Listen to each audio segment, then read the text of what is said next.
தேவனுடைய விலையேற பெற்ற நாமம் மகிமைப்படுவதாக. ஒரு சிறு இடைவேளைக்கு பின்பதாக மறுபடியும் நாம் இந்த எஸ்தருடைய புத்தகத்தை நாம் தொடர்ந்து சிந்திக்க இருக்கிறோம். நாம் மீதம் இருக்கக்கூடிய 9, 10 அதிகாரங்களை ஒரு சேர நாம் சிந்தித்து நிறைவு செய்ய இருக்கிறோம். கடந்த முறையாக நாம் இதனை சிந்திக்கும் பொழுது எஸ்தருடைய புத்தகம் அதனுடைய 8ஆம் அதிகாரத்தை நாம் சிந்தித்தோம்.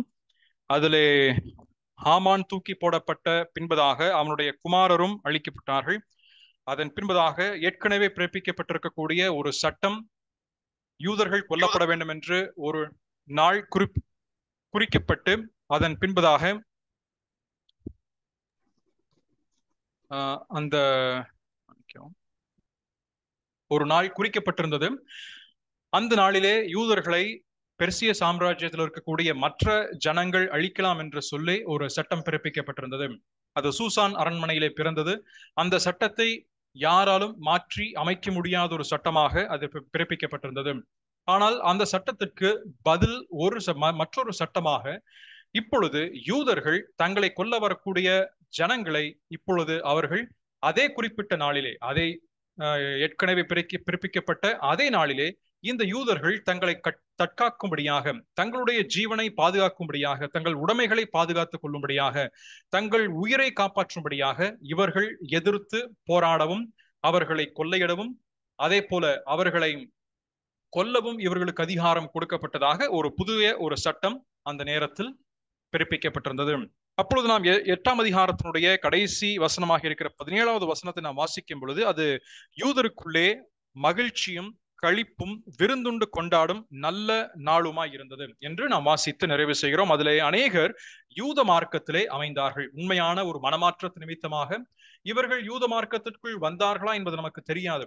ஆனால் இந்த ஜனங்கள் ஒருவேளை தங்களுடைய உயிரை காப்பாற்றிக் கொள்ளும்படியாக, பெர்சிய சாம்ராஜ்யத்தில் இருக்கக்கூடிய அநேக ஜனங்கள் தங்களுடைய உயிரை காப்பாற்றிக் கொள்ளும்படியாக, just to protect their own life, they might have embraced the Jewish culture and their religion. தங்களுடைய உயிரை காப்பாற்றிக் கொள்ளும்படியாக ஒருவேளை இந்த யூத ஜனங்கள் அவருடைய முறைமையையும் அவர்களுடைய மதத்தையும் இவர்கள் பின்பற்றி நாங்கள் யூதர்தான் என்று சொல்லி அவர்கள் வந்திருக்கலாம்.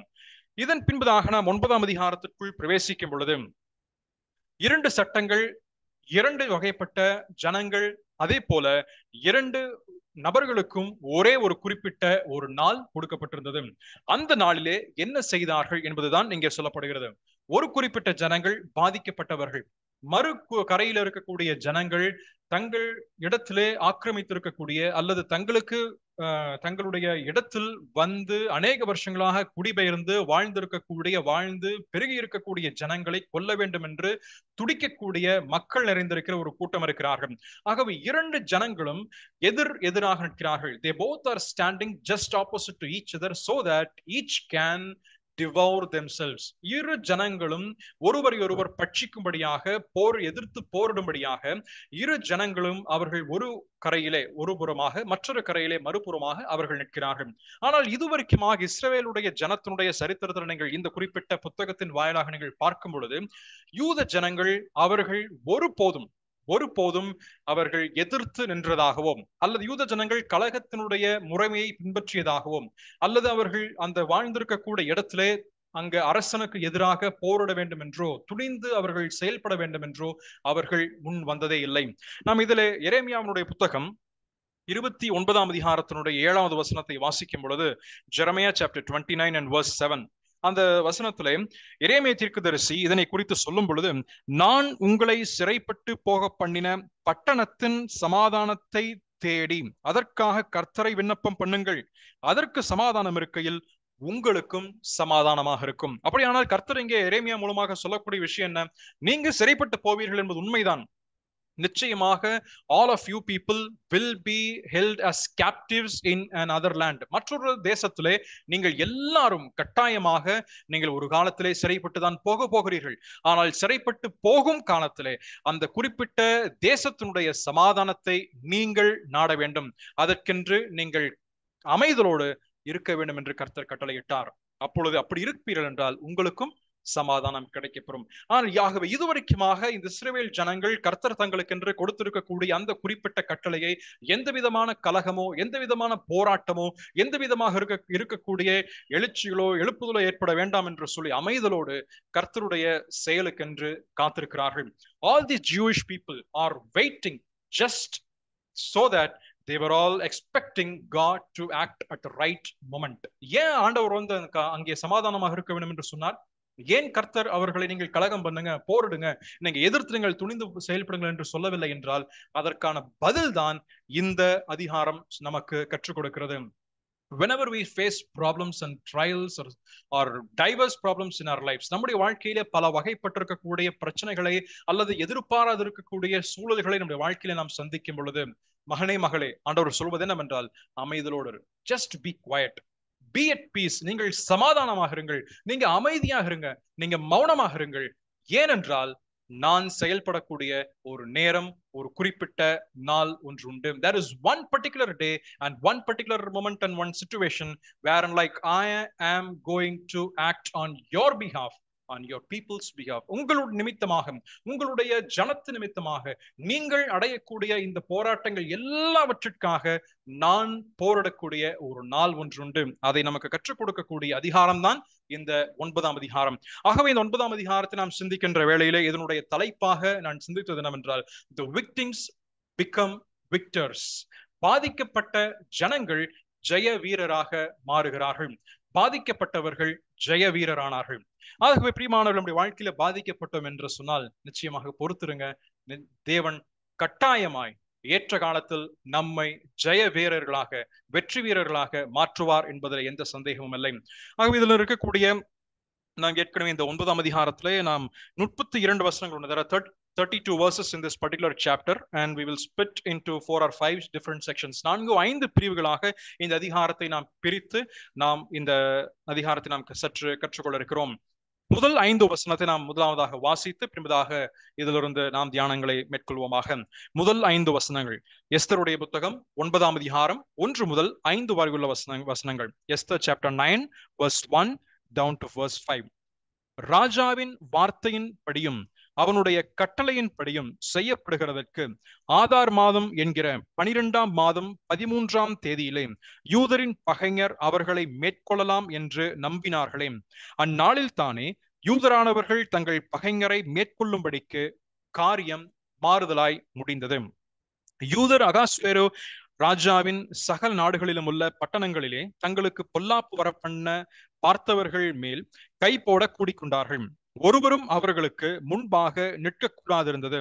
அவர்களை பற்றி சகல ஜனங்களுக்கும் பயம் உண்டாயிற்று. நாடுகளின் சகல அதிகாரிகளும் தேசாதிபதிகளும் துரைகளும் ராஜாவின் காரியங்களை நடப்பிக்கிறவர்களும் யூதருக்கு துணை நின்றார்கள். மொர்தெகாயினால் உண்டான பயங்கரம் அவர்களை பிடித்தது. மொர்தெகாய் ராஜாவின் அரண்மனையில் பெரியவனாயிருந்தான். அவனுடைய கீர்த்தி எல்லா நாடுகளிலும் பிரசித்தமாயிற்று. இந்த மொர்தெகாய் என்பவன் மென்மேலும் பெரியவனானான்.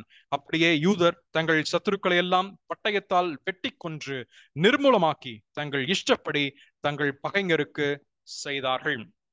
இந்த முதல் 5 வசனத்தை வாசிக்கும் பொழுது யூதர்கள் தங்களுக்கு எதிர்த்து வரக்கூடிய ஜனங்களுக்கு அவர்கள் செய்தது சொல்லப்படுகின்றது.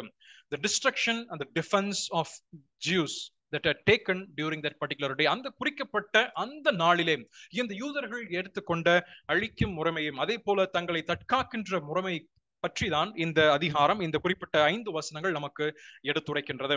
ஆகவே இந்த முதல் வசனத்தை நாம் வாசிக்கும் பொழுது முதல் 2 வசனத்தை நாம் அடிக்கடி நாம் அதனுடைய கடைசி பகுதி, குறிப்பாக 1வது வசனத்துடைய கடைசி பகுதி turned to the contrary or turned the tables to the other side or turn the tables to the reverse order. காரியம் மாறுதலாய் முடிந்தது, நிகழும் காரியங்கள் முற்றும் எதிரடையானது என்று சொல்லக்கூடிய அந்த வசனத்தை நாம் அடிக்கடி நாம் வாசித்திருக்கிறோம். ஒருவேளை நாம் ஜெபித்திருப்போம், அல்லது நமக்கு ஒருவேளை கர்த்தர் நமக்கு வாக்குத்தத்தமாக ஒரு சில நேரங்களிலே ஒரு சில காலகட்டங்களிலே கொடுத்தும் இருக்கலாம். இந்த குறிப்பிட்ட வசனத்தையும் 1-2 வசனத்தையும் முதலாவதாக நாம் தியானிக்கும் பொழுது இதிலே நாம் இவர்கள் என்ன செய்ய வேண்டும் என்று அவர்கள் எதிர்பார்த்திருக்கிறார்கள். அதுல இங்கிலீஷ் பைபிளில் நீங்கள் வாசிக்கும் பொழுது Jews hoped to have power. யூதரானவர்கள் தங்கள் பகைஞரை மேற்கொள்ளும்படிக்கு அவர்கள் நம்பியிருந்தார்கள் என்று வாசிக்கிறோம். அப்படியானால் இவர்கள் இந்த யூத ஜனங்களுடைய மனதிலே இப்பொழுது எழக்கூடிய சிந்தனை என்ன? இப்பொழுது அவர்கள் எதற்கென்று ஆயத்தப்பட்டு வருகிறார்கள்? இந்த ஹோப் என்ற இந்த வார்த்தை இங்கே பயன்படுத்தப்பட்டிருப்பதனுடைய மற்ற சில மொழியாக்கங்களை நீங்கள் வாசித்து பார்க்கும் பொழுது, it is also the hope. The word hope is translated into different words based upon the original language. அதனுடைய அர்த்தத்தை நாம் பார்க்கும் பொழுது, wait for expectantly, with preparation, with goodness or victory in scope. அதாவது அவர்கள் எதிர்பார்ப்போடே கூட காத்திருக்க வேண்டும், எதிர்பார்ப்போடே கூட அவர்கள் காத்திருந்தார்கள். வெற்றி தங்கள் பட்சமாக கைகூடி வரும் என்று சொல்லி அவர்கள் எதிர்பார்த்திருந்தார்கள். நன்மை தங்கள் பட்சமாக கர்த்தர் நிச்சயம் மாற்றுவார் என்றும் அவர்கள் எதிர்பார்த்திருந்தார்கள். அந்த குறிப்பிட்ட நாளுக்கென்று அவர்கள் காத்திருந்தார்கள் என்று சொல்லப்படுகிறது. ஆனால் இந்த நாளை நாம் குறித்து வாசிக்கும் பொழுது அது எப்படி வந்தது இவர்களுக்கு? இவர்களுக்கு இந்த குறிப்பிட்ட நாள் எப்படி இவர்களுக்கு வந்தது? இவர்கள் தெரிந்து கொண்ட நாளா? Is it that the day that has been chosen by these people, Jewish nation?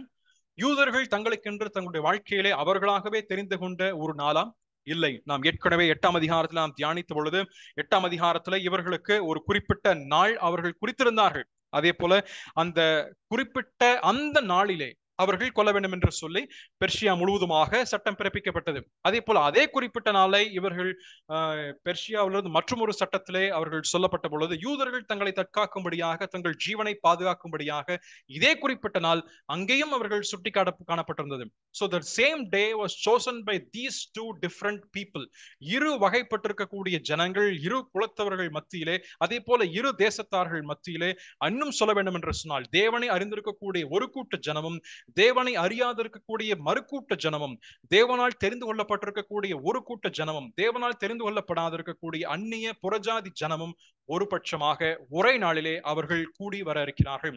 On one particular day, God's elect and God's chosen people and the people who are not chosen and elect are going to face each other. ஒருவர்கள் அவர்கள் சந்திக்க போகிறார்கள். பெர்ஷியா ஜனங்கள் இருக்கக்கூடிய மனநிலைமை என்னவாக இருக்கும்?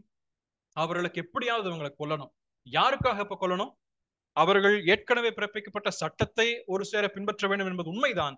ஆனாலும் தங்களுக்கு ஆதரவாக ராஜ சமூகத்தில் நின்ற ஒருவன், அவனுடைய குடும்பத்தார் கொல்லப்பட்டிருக்கிறார்கள். யார்? ஹாமான். ஹாமான் and his children and his descendants have been killed. அவர்கள் கொல்லப்பட்டதினாலே அந்த குறிப்பிட்ட மரணம் இந்த யூத ஜனங்களாலே தான் ஆகிவிட்டது. ஆகவே பழி வாங்க வேண்டும் என்று சொல்லக்கூடிய ஒரு எண்ணம் இந்த பெர்ஷியாவுடைய மக்கள் மனதில் நிச்சயம் இருந்திருக்க வேண்டும். ஆகவே இவர்களை நாம் மேற்கொள்ள வேண்டும், இவர்களை நம்ம டாமினேட் பண்ணணும். If at all we don't dominate them or overpower them, these people are certainly going to kill us. நம்மை நிச்சயமாக இந்த ஜனங்கள் கொல்ல போகிறார்கள். நம்முடைய தேசத்துல வந்து நம்முடைய மக்கள் மத்தியில் அவர்கள் வாழ்ந்திருந்து நமக்கு அடிமைகளாக இருக்கக்கூடிய ஜனங்கள் இப்பொழுது அவர்கள் ஓவர் பவர் பண்ணி நம்மை மேற்கொண்டு அவர்கள் நம்மை ஆக்கிரமித்தார் என்று சொன்னால் நம்முடைய பலம் என்ன? 127 மாகாணங்களிலே நாம் பறந்து விரிந்திருக்கக்கூடிய சாம்ராஜ்யத்தினுடைய பலம் என்ன என்று சொல்லி பெர்சியாவுடைய மக்கள் அதே நாளிலே அவர்கள் கூடியிருக்கிறார்கள். அதுபோல அதே சாம்ராஜ்யத்தில் வாழ்ந்திருக்கக்கூடிய யூதர்கள் மனநலம் என்னவாக இருக்கிறது? இப்பொழுது அவருடைய மனதிலும் ஒரு விதமாக இருக்கக்கூடிய ஒரு குழப்பம், ஒரு விதமாக இருக்கக்கூடிய பயம் காணப்படுகின்றது, ஒரு விதமாக இருக்கக்கூடிய ஒரு எதிர்பார்ப்பு, ஒரு ஆயத்தம் அவர்கள் மனதிலும் காணப்படுகிறது. எதற்கான ஆயத்தம்? அவர்கள் எதிர்த்து அவர்களாகவே வலுக்கட்டாயமாக சென்று ஜனங்களை கொல்ல வேண்டும் என்பதல்ல.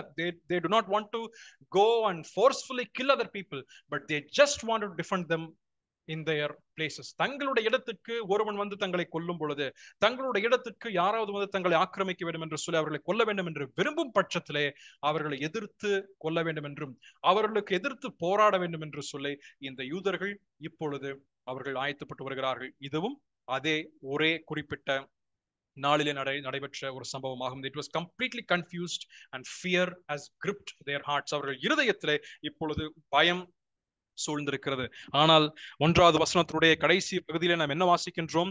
இவர்கள் நம்பினார்கள், இவர்கள் எதிர்பார்த்திருந்தார்கள். ஆனால் அந்நாளில் தானே, on that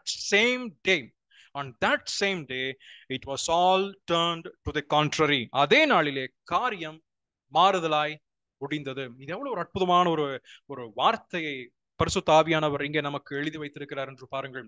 ஏனென்றால் இவர்கள் ஒரு இருள் சூழ்ந்த ஒரு சூழ்நிலை காணப்படுகிறது. It was one of the darkest hours of the Jewish nation. யூதர்களுடைய வரலாற்றிலேயே மிகவும் இருள் நிறைந்திருக்கின்ற ஒரு நாளாக இருக்க போகிறது. ஏனென்றால் எத்தனை பேர் அழிக்கப்படுவார்கள் தெரியாது. எத்தனை பிள்ளைகள் அங்கே சாக போகிறார்கள் தெரியாது. முதியவர்கள் எத்தனை பேர், பெண்கள் எத்தனை பேர் அழிய போகிறார்கள் தெரியாது. நம்முடைய வாழ்க்கை இந்த தேசத்திலேயே, இந்த 127 மாகாணம் இருக்கக்கூடிய பெர்சிய சாம்ராஜ்யத்திலேயே அழிந்து போய்விடுமா?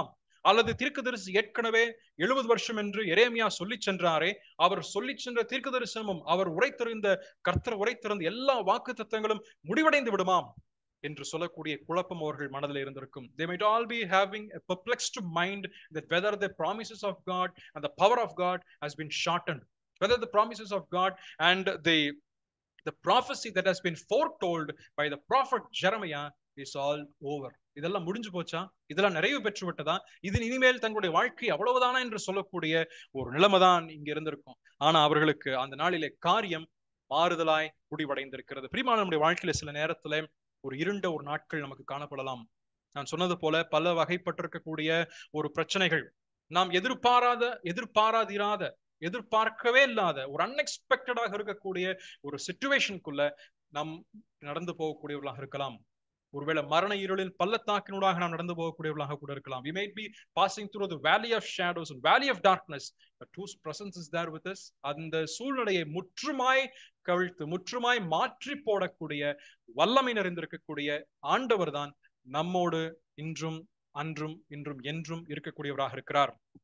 இங்க வாசிக்கும் பொழுது காரியம் மாறுதலாக முடிந்தது. It was a reversal, a turn of events. Completely opposite event has taken place on that particular day. அந்த குறிப்பிட்ட நாளிலே முற்றும் வித்தியாசமாக காரியங்கள் நடைபெற்றது. இதுல the 13th day of the month of Aadhaar மாதத்துடைய 13வது நாள் தான் குறிக்கப்பட்டது. அதனால் நாம் சிந்தித்தோம். நாம் அதனை மறுபடியும் அந்த நாள் மட்டும் நாம் ஞாபகம் வைத்துக் கொள்வோம். 8ஆம் அதிகாரத்தில் இது சொல்லப்படுகின்றது. The 13th day of the month Aadhaar மாதத்தினுடைய 13ஆம் நாள் அவர்கள் அந்த நாளை குறிப்பிட்டு வைத்திருந்தார்கள். ஆனால் தேவன் அதே நாளை பயன்படுத்தி இந்த ஜனத்திற்கு ஒரு மோசமான ஒரு சூழ்நிலையை நன்மையாக மாற்றியிருக்கிறார். வேதத்தினூடாக நாம் வாசிக்கும் பொழுது அநேக சம்பவங்கள் இது போல முற்றுமாய் மாறி இருக்கின்ற சம்பவங்களை குறித்து நாம் தியானிக்க முடியும். There are many events which are written in the scriptures which was the worst and the bad situation, but God has changed it to the benefit of his own people. தன்னுடைய ஜனத்திற்கு அதே சம்பவத்தை அதே குறிப்பிட்ட இடத்திலே அதே நாளிலே அவர் நன்மையாக மாற்றியிருக்கிறார் என்பதை குறித்து நாம் வாசிக்க முடியும்.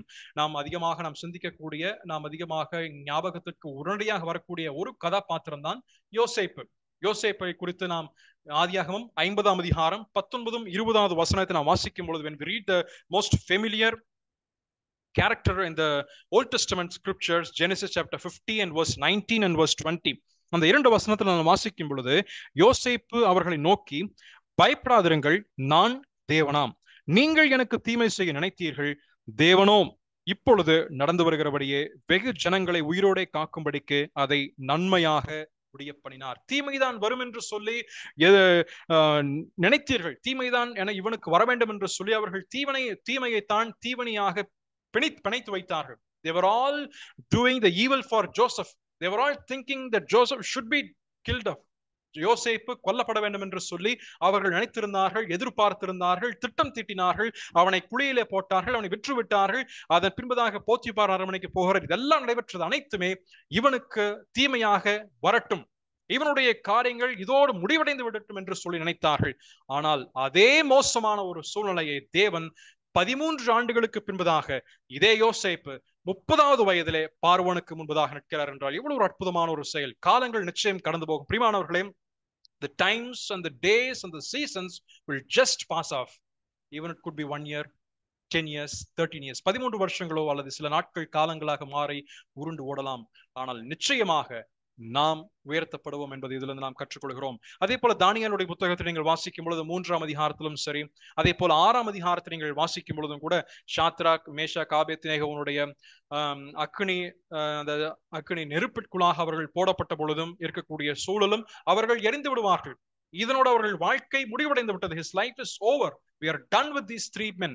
அதே போல தானியேல் 6ஆம் அதிகாரத்தை வாசிக்கும் பொழுது தானியேல் சிங்கத்தினுடைய கெபியிலே போடப்பட்ட பொழுதும் இதனோட தானியேலுடைய பிரச்சனை எங்களுக்கு வேண்டாம். Let Daniel be done in our lives. தானியேல் நம்முடைய வாழ்க்கையிலே ஒளிந்து போகட்டும். இதற்கு மேல் அவனுடைய பெயர் இந்த சாம்ராஜ்யத்திலே சொல்லப்படுவதற்கான வாய்ப்புகள் இருக்கக்கூடாது என்று சொல்லிதான் அவர்கள் நினைத்து சிங்கத்தின் கெபியிலே போட்டார்கள்.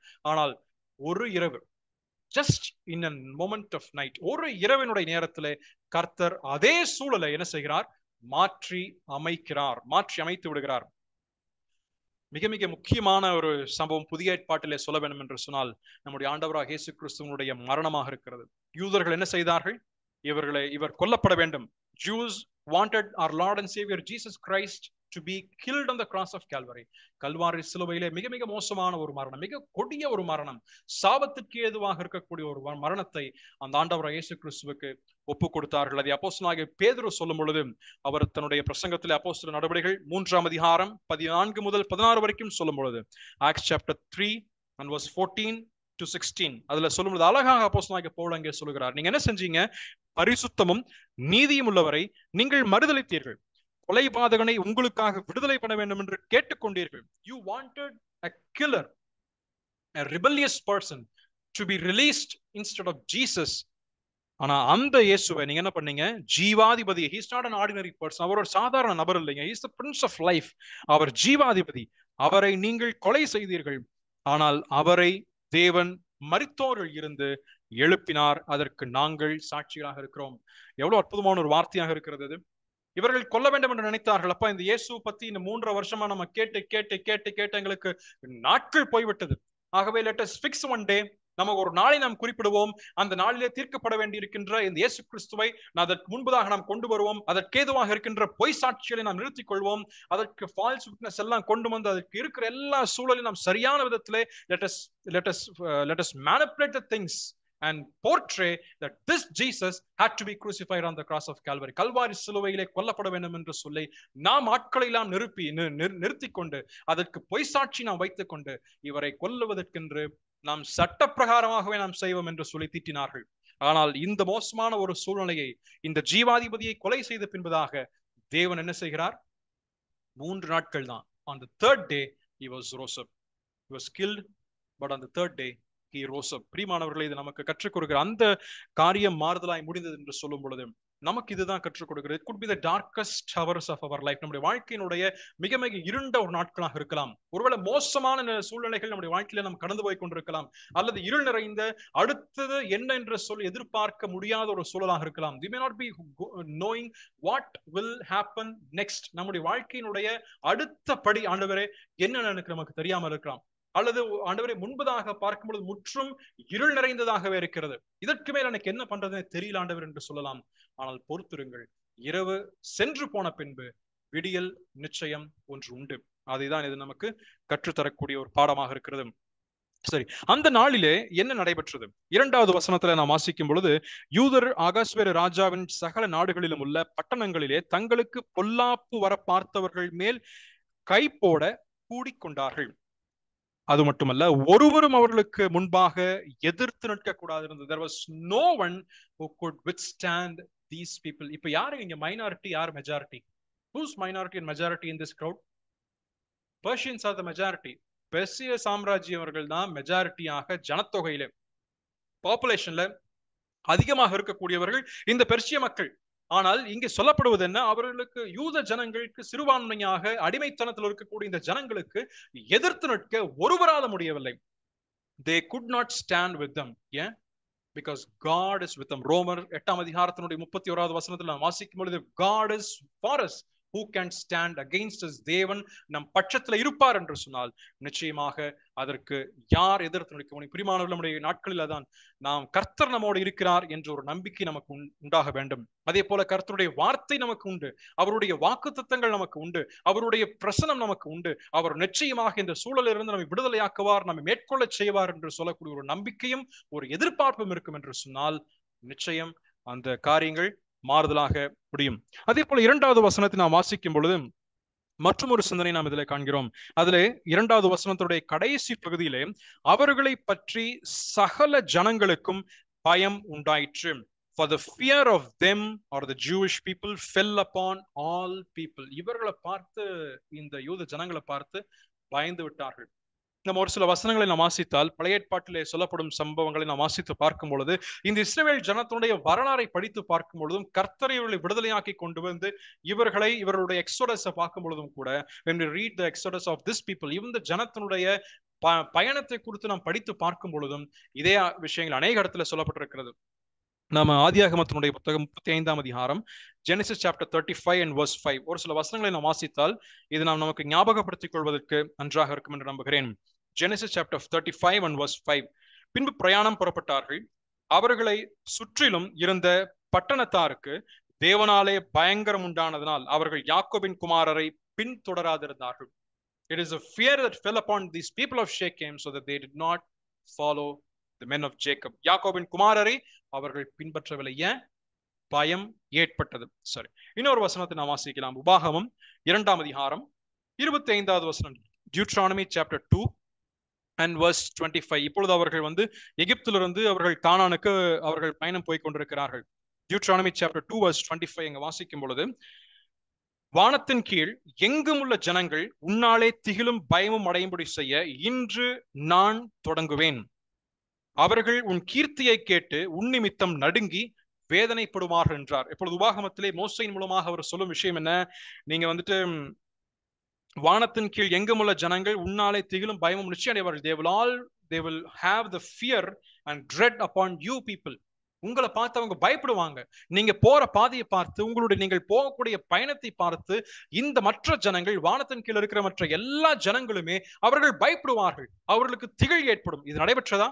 யோசுவாவின் புத்தகத்திற்கு வாருங்கள். Come to the book of Joshua and chapter 2 verse 8 to 11. யோசுவாவின் புத்தகம் 2ஆம் அதிகாரம் அதனுடைய 8 முதல் 11 வசனத்தை நாம் வாசிக்கும் பொழுது, இந்த ஜனங்கள் எங்கே வந்திருக்கிறார்கள்? இப்பொழுது யோசுவாவினுடைய தலைமையிலே மோசையினுடைய காலம் முடிவடைந்து விட்டது. இப்பொழுது யோசுவாவினுடைய நாட்களிலே இவர்கள் 2ஆம் அதிகாரத்தின் 8வது வசனத்தில் வாசிக்கும் பொழுது, ராகாப் என்ற அந்த பெண்ணை அவர்கள் சந்திக்கிறார்கள். அங்கே ராகாப் இந்த வேவுக்காரரிடம் சொன்ன ஒரு விஷயம் என்ன? What is the information that Rahab has told to this spice?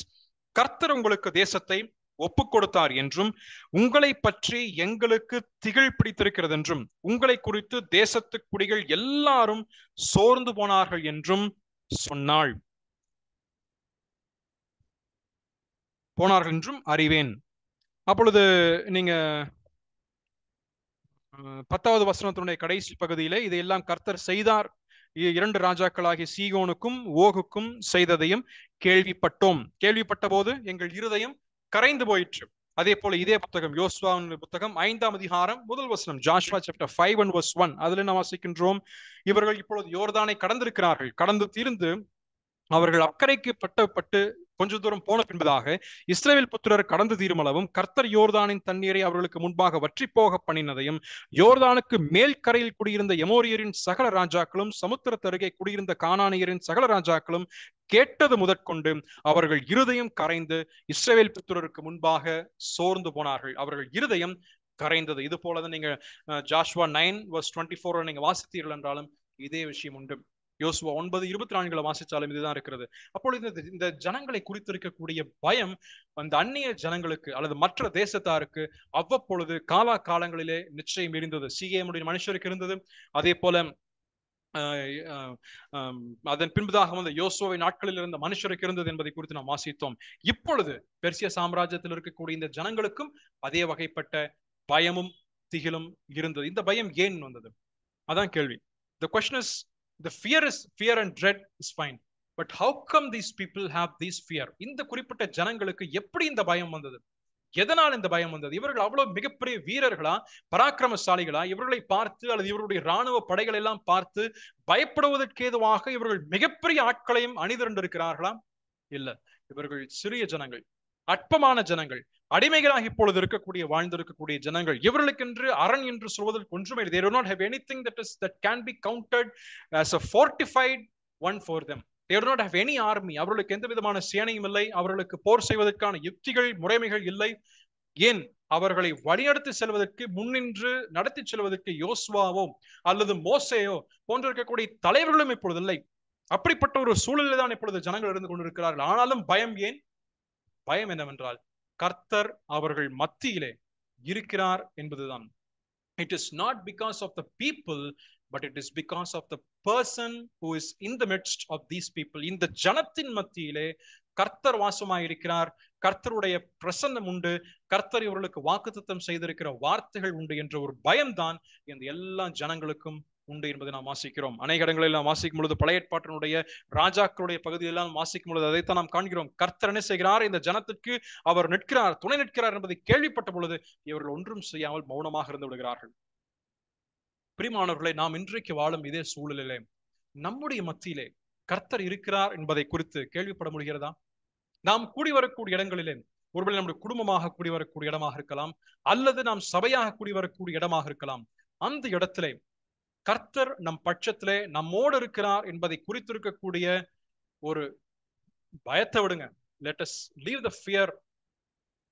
Do they really understand that God's presence is with us when we gather together? நாம் ஒன்றாய் கூடியிருக்கின்ற பொழுது, ஏனென்றால் இங்க பாருங்க, இதை 2வது வசனத்துல வாசிக்கும் பொழுது கூடிக்கொண்டார்கள். There was a unity among the people of Jews. யூத ஜனங்கள், அவர்களுக்கு உபத்திரவம் வரும் நாட்களில் அவர்கள் ஒன்றாய் கூடிக்கொண்டார்கள்.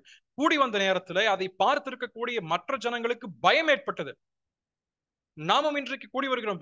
All of us are also gathering together. ஆனா மற்ற ஜனங்கள் நம்மை பார்த்தா எப்படிங்க இருக்கு? Do they have fear? Do they feel that the presence of God is with in our midst? நம்முடைய மத்தியிலே கர்த்தருடைய பிரசன்னம் உண்டா என்பதை குறித்து அவர்கள் பார்க்க முடிகிறதா? அப்படி ஒருவேளை சபையினுடைய நாட்களில் நடைபெற்றிருக்கிறதா? Have this happened in the times of the church history? சபையினுடைய வரலாற்றில் நடைபெற்றதா? நடைபெற்றது. எப்பொழுது? அப்போஸ்தலர் நடவடிக்கைகள் 2ஆம் அதிகாரத்தில் வாசிக்கும் பொழுது அவர்கள் ஒன்றாய் கூடி வந்தார்கள். கூடி வந்த பொழுது அந்த இடம் அசைந்தது. 3ஆம் அதிகாரம் 5ஆம் அதிகாரத்தை வாசித்து பாருங்கள். பின்பதாக சொல்லப்படுகின்ற அநேக அதிகாரங்களை வாசிக்கும் பொழுதும் எப்பொழுதெல்லாம் கர்த்தருடைய ஜனம் அங்கே கூடி வந்து ஒற்றுமையாக அவர்கள் நின்று ஜெபித்தார்களோ, ஒற்றுமையாக நின்று செயல்பட்டார்களோ, அப்பொழுது எல்லாம் அந்த மற்ற ஜனங்களுக்கு திகில் ஏற்பட்டது. அது நிமித்தமாகத்தான் அதிகமான பிரிவினைகள் நிறைந்திருக்கக்கூடிய கொரிந்து சபையை பார்த்து அப்போஸ்தலனாகிய பவுல் சொல்லும் பொழுது ஒரு அறிவுரையை மிகவும் முக்கியமாக மேற்கோள் காட்டுகிறார். என்ன அறிவுரை அவர் சொல்கிறார்? 1 கொரிந்தியர் 14ஆம் அதிகாரம் 25வது வசனம். 1 Corinthians chapter 14 and verse 25. Because this church at Corinth have many divisions. அநேக பிரிவினைகள், ஒற்றுமை இல்ல, அவங்களுக்குள்ள சண்டை, ஒருத்தருக்கு மேல ஒருத்தர் போட்டி, ஒருத்தருக்கு மேல ஒருத்தர் பொறாமை, இதெல்லாம் இருக்கக்கூடிய ஒரு சபை மத்தியிலே அங்கே பவுல் தேவாவியானவரால் ஏவப்பட்டவராக சொல்லக்கூடிய ஒரு வார்த்தை என்னவென்றால் 25வது வசனம். 1 Corinthians 14 and verse 25. எங்கே என்ன வாசிக்கின்றோம்? அவனுடைய இருதயத்தின் அந்தரங்கங்களும் வெளியரங்கமாயிருக்கும். அவன் முகங்குப்புற விழுந்து தேவனை பணிந்து கொண்டு, தேவன் மெய்யாய் உங்களுக்குள்ளே இருக்கிறார் என்று அறிக்கையிடுவான். யாருங்க இந்த நபர்? யார்? 14வது வசனத்தை வாசிக்கும் பொழுது, அவிசுவாசி ஒருவன் அல்லது கல்லாதவன் ஒருவன் உள்ளே பிரவேசித்தால் அவன் எல்லாராலும் உணர்த்து வைக்கப்பட்டும் எல்லாராலும் நிதானிக்கப்பட்டும் இருப்பான். அப்பொழுது அவனுடைய இருதயத்தினுடைய அந்தரங்கள் எல்லாம் வெளியே வரும். அப்பொழுது அவன் என்ன சொல்லுவான்? உண்மையாகவே it is for sure that I feel the presence of God is in these people. அது எப்படி நமக்கு நடக்குதா? நாம் அதை நம்முடைய சபையினுடைய மத்தியிலே கூடி வரும்பொழுது நமக்கு நாம் உணர முடிகின்றதா? வெளியிலிருந்து வரக்கூடிய ஜனங்களை விட்டு விடலாம், நாமே உணர முடிகிறதா? Do we ourselves feel that the presence of God is in our midst? தேவன் நம்முடைய பிரசன்னத்திலே இருக்கிறார் என்பதை நாம் உணர்கிறோமா? அப்படி இருக்கும் என்று சொன்னால் நிச்சயமாக நம்முடைய நடவடிக்கைகள் மாறி இருந்திருக்கும். நம்முடைய நடவடிக்கைகளிலே மாற்றங்கள் காணப்பட்டிருந்திருக்கும். நம்முடைய வாழ்க்கையினுடைய முறைகள், நம்முடைய ஆராதனையினுடைய முறைமைகளிலே நாம் ஆராதனை செய்ய வரும் பொழுது, கர்த்தரை ஆராதிக்க ஒன்றாய் சபையாய் கூடி வரும் பொழுது நம்முடைய நினைவுகள், நம்முடைய எண்ணங்கள், நம்முடைய செயல்கள் எல்லாம் மாற்றம் பெற்றிருக்கும். நாம் கர்த்தருடைய சமூகத்தில் அமர்ந்திருக்கிறோம், ஆனா பிரிவினின் எண்ணங்கள் உண்டு. கர்த்தருடைய சமூகத்தில் நாம் அமர்ந்திருக்கிறோம், ஆனால் வேற்றுமையின் எண்ணங்கள் உண்டு. கர்த்தருடைய சமூகத்திலே அந்த 9 முதல் 11 வரைக்கும் நாம் அமர்ந்திருக்கிறோம். we all sitting inside at 9 to 11. ஆனா 9 மணிக்கு முன்னாடி சண்டை, 11 மணிக்கு அப்புறம் சண்டை. பிரிவினின் எண்ணங்கள் கர்த்தர் நம் பட்சத்திலே உண்டா என்பதை குறித்து அதிகமாக நாம் சிந்திக்க வேண்டும். அதற்கு இருக்கக்கூடிய ஒரு ரகசியம் என்னவென்றால், யூதர்கள் இங்கே அவர்கள் காண்பித்தது கூடிக்கொண்டார்கள். they were all gathered together. யார் கூடினார்கள்? யூதர்கள் கூடினார்கள். எப்படி கூடினார்கள்? உபத்திரவம் வந்தது, கர்த்தர் தங்களுக்கு விடுதலை தருவார் என்ற ஒரு எண்ணத்திலே கூடினார்கள்.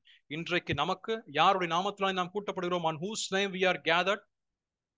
2 3 பேர் கூடியிருக்கிறார்கள் என்று சொல்லி நாம் வாசிக்கின்றோம். where there are 2 or 3 men gathered together.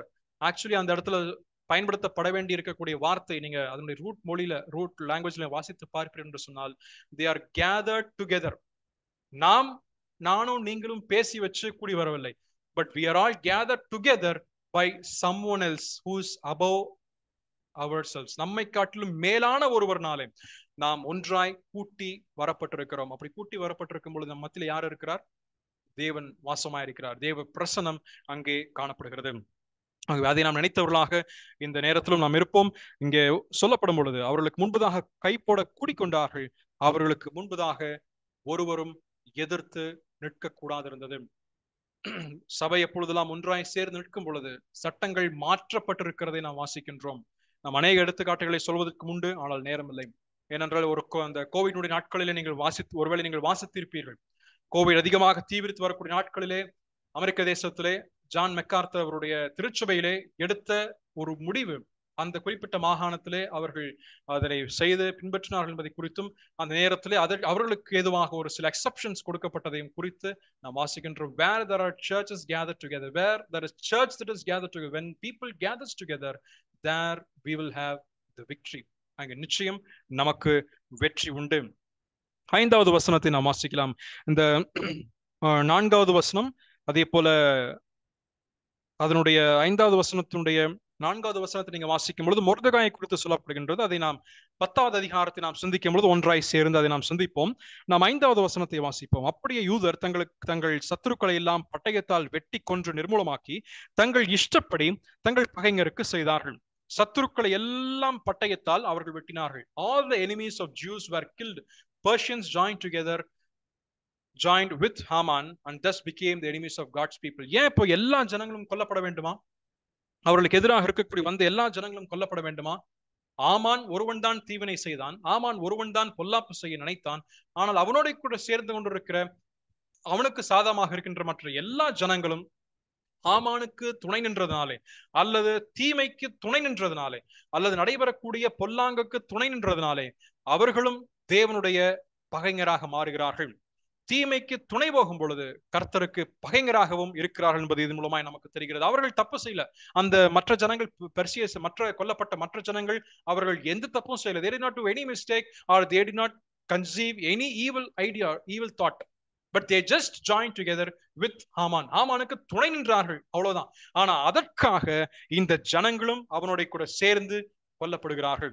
1 Samuel 15ஆம் அதிகாரத்திலே இங்கே சவுலுக்கு கர்த்தர் கட்டளை சொல்ல பொழுது எல்லா ஜனங்களையும் கொன்றுவிட வேண்டும் என்று சொன்ன பொழுது அவன் எதை விட்டு வைத்தானோ அந்த சம்பவம் இன்றைக்கு ஆமானுக்கும் அவனுடைய எல்லா சந்ததியாருக்கும் அவனோட கூட எல்லா ஜனங்களுக்கும் நிறைவேற்றப்பட்டு முடிந்தது. God is the avenger when there is no one left behind. கர்த்தர் பழிவாங்கக்கூடிய ஒருவராக இருந்து, கர்த்தர் அதற்கு பதில் செய்யக்கூடியவராக இருந்து, என் ஜனத்தின் மேல் கைவோட துணிந்தவர்கள், என் ஜனத்திற்கு எதிராக செயல்படக்கூடியவர்கள் இருக்கும் பட்சத்திலே நிச்சயமாக என் ஜனத்தை அமைதியாக இருக்க சொல்லி நான் செயல்பட போகிறேன், நிச்சயமாக நான் செயல்பட போகிறேன் என்று கர்த்தர் அவர் வருகிறார். அப்போ இந்த முதல் 5 வசனத்திலே நாம் முக்கியமாக கற்றுக்கொள்ளக்கூடிய பாடம் என்னவென்றால், நாம் இருள் நிறைந்த சூழலில் நாம் சொல்லும் பொழுது it is one thing that we need to make sure that God is with us. தேவன் நம்மோட கூட இருக்கிறார். நாம் போரிடக்கூடிய யுத்தங்கள் எல்லாம் நம்முடைய யுத்தங்கள் அல்ல. It is not the battle that it is not our battle. இது நம்முடைய யுத்தம் அல்ல, நம்முடைய போராட்டம் அல்ல, நாம் அடையக்கூடிய உபத்திரவங்கள் அல்ல. மாறாக இது எல்லாமே கர்த்தருடைய யுத்தமாக இருக்கிறது. இஸ்ரவேலுடைய யுத்தம் கர்த்தருடைய யுத்தமாக மாறுகின்றது. கிதியோனுடைய பட்டயம் கர்த்தருடைய பட்டயமாக மாறுகின்றது. அப்படியானால் நாம் மேற்கொள்ளக்கூடிய, நாம் சந்திக்கக்கூடிய எல்லா பிரச்சனைகள், நாம் சந்திக்கக்கூடிய, நமக்கு எதிர்த்து வரக்கூடிய, எதிரடியாக இருக்கக்கூடிய எல்லா சூழலும், இருள் நிறைந்த நாட்கள் அனைத்துமே கர்த்தர் விடுதலை தருவார் என்று சொன்னால் அது கர்த்தருடைய யுத்தமாக இருக்க வேண்டும். It has to be the war of the Lord. It has to be the battle of the Lord, and for sure that God will deliver his own people at the right time. அது சரியான நேரத்திலே கர்த்தர் அதனை அவர்களுக்கு விடுதலை தருவார். ஏனென்றால் இது நம்ம பொறுப்பு இல்ல, இது நம்முடைய ரெஸ்பான்சிபிலிட்டி இல்லை. ஏனென்றால் இது கர்த்தர் பட்சத்தில் நாம் விட்டு விட்டோம். If we give it into the hands of God, it has become the responsibility of God. இவங்க கூடினார்கள், ஆனா அதே நேரத்தில் வெற்றி யார் கொடுக்கிறார்கள்? கர்த்தர் தான் கொடுக்கிறார். ஒரு சில வசனங்களை நாம் வாசித்தால் நமக்கு தெளிவாக நாம் புரிய வரும். எகிப்திற்கு எதிராக கர்த்தர் செய்தது என்ன? யாத்ராகமம் 14ஆம் அதிகாரம் 14வது வசனம், Exodus chapter 14 and verse 14. அதுல கர்த்தர் இங்க செய்தது என்ன? கர்த்தர் உங்களுக்காக யுத்தம் பண்ணுவார், நீங்க என்ன பண்ணுவீங்க? சும்மா இருப்பீங்க. The Lord will fight for you and you shall hold your peace. Stand still and see the salvation of God. நீங்கள் நின்று கர்த்தருடைய ரட்சிப்பை நீங்க பாப்பீங்க. நீங்க ஒரு யுத்தமும் மேற்கொள்ள போவதே இல்லை. நீங்க ஒரு யுத்தம், ஏனென்றால் இது என்னுடைய யுத்தமாக இருக்கிறது. மகாதேவனாக இருக்கக்கூடிய, பரலோகத்தினுடைய தேவனாக இருக்கக்கூடிய, வானத்தையும் பூமியும் படைத்திருக்கக்கூடிய, எல்லா அதிகாரத்தையும் பெற்றிருக்கக்கூடிய, பரம அதிகாரியாக இருக்கக்கூடிய தேவன் உங்கள் பட்சத்திலே நின்று உங்களுக்காக யுத்தம் பண்ண போகிறார். இது எவ்வளவு மிகப்பெரிய ஒரு சந்தோஷத்தை நமக்கு ஏற்படுத்தக்கூடியதாக இருக்கிறது. when we wanted to fight our own battle, நாம் நம்முடைய யுத்தத்தை, நமக்கு எதிர்த்து வரக்கூடிய, நமக்கு எதிராக பேசக்கூடிய, செயல்படக்கூடிய நபர்களுக்கு எதிராக நாம் பதில் பேசிக்கொண்டு, நாம் செய்து அல்லது நாம் பதிலாக ஏதாவது பேசி செயல்பட்டு சென்று கொண்டிருந்தால் அந்த யுத்தத்திலே கர்த்தருடைய செயலை நாம் பார்க்க முடியாது. we won't be seeing the hand of God when we act on our own selves, but when we leave it into the hands of God, it will be taken by the mighty hand of God. கர்த்தருடைய வல்லமையான கரத்தினாலே அந்த செயல் அவர் பொறுப்பெடுத்துக் கொள்வாரு. அவர் அதிலிருந்து விடுதலை தருகிறார். நாம் இன்னும் வாசிக்கும் பொழுது யோசுவாவின் புத்தகம் 10ஆம் அதிகாரம் 42வது வசனம், Joshua chapter 10 and verse 42. அங்க என்ன வாசிக்கின்றோம்? யோசுவா 10ஆம் அதிகாரம் அதனுடைய 42வது வசனம். அந்த ராஜாக்கள் எல்லாரையும் அவர்கள் தேசத்தையும் யோசுவா ஒருமிக்க பிடித்தான். இஸ்ரவேலின் தேவனாகிய கர்த்தர் இஸ்ரவேலுக்காக யுத்தம் பண்ணினார். முன்னாடி சொல்லப்பட்டிருக்கிற எல்லா ராஜாக்களையும் யோசுவா பிடிச்சான். ஆனா கடைசியில சொல்லக்கூடிய ரகசியம் என்ன? இஸ்ரவேலின் தேவனாகிய கர்த்தர் இஸ்ரவேலுக்காக யுத்தம் பண்ணினார். இஸ்ரவேலுக்காக யுத்தம் பண்ணினார். 2 நாளாகமும் 20ஆம் அதிகாரம் 15, 17, 22, 23 இதெல்லாம் நீங்க வாசிக்கும் பொழுது யோசபாத்துடைய நாட்கள் நிமித்தம், for the battle is not yours but it is God's. யோசபாத்தை சூழ ஜனங்கள் எல்லாரும் கூடி வந்துட்டாங்க. எதிர் ஜனங்கள் எல்லாரும் மரணிப்பான கோட்டைகளை கட்டி விட்டார்கள். யோசுவாத்துக்கு என்ன செய்வது என்று தெரியவில்லை. கர்த்தரை நோக்கி, ஆண்டவரே எங்களுக்கு உதவி செய்யும் என்று கேட்கிறான். ஆண்டவரே நான் போரிட போகல.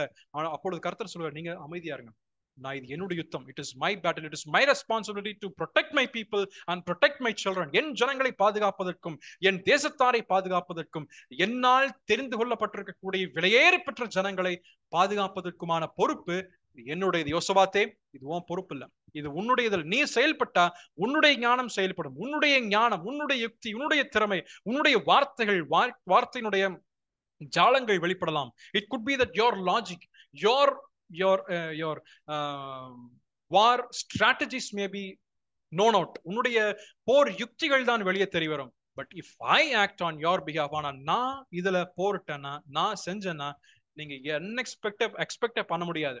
அப்பேற்பட்டு இருக்கக்கூடிய ஒரு பதில நான் உங்களுக்கு கொடுப்பேன்னு சொல்லி கர்த்தர் அங்க யோசுபாத்திற்கு செயல்படுகிறார். 2 நாளாகமும் 16ஆம் அதிகாரம் 9வது வசனம், இது நான் வாசிக்கலாமே. 2 Chronicles chapter 16 and verse 9.